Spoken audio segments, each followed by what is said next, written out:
So hello guys welcome back to my new mini vlog. आजको plans रहेको छ हाम्रो बुलबुलले हामी तिनजना मात्रै छौँ। मैले तिनजना पोज दिँदै अटोमा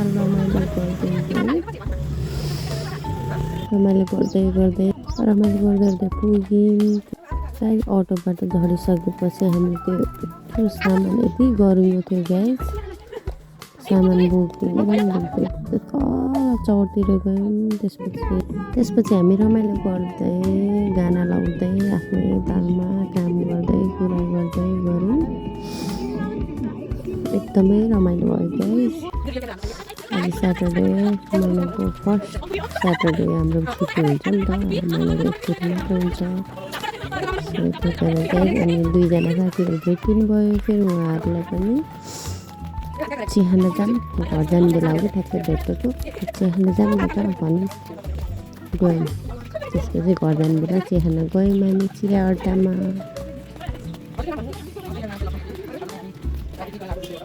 गफ गर्दै के गफ गर्दै हाँस्दै गयौँ। एकदमै रमाइलो भयो।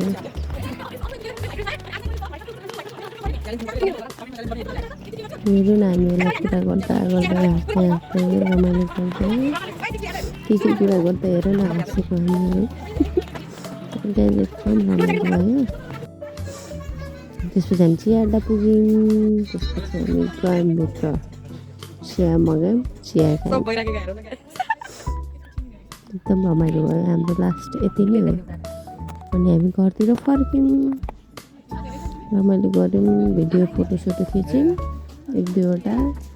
त्यसपछि हामी घरतिर लाग्यौँ। यति नै हो गाइस, आजको भ्लग हाम्रो यति नै हो। फेरि नेक्स्ट टाइम भेटौँला, अर्को भ्लग लिएर आउँछु म। हजुरहरूले हेर्नु होला, मेरोमा लाइक कमेन्ट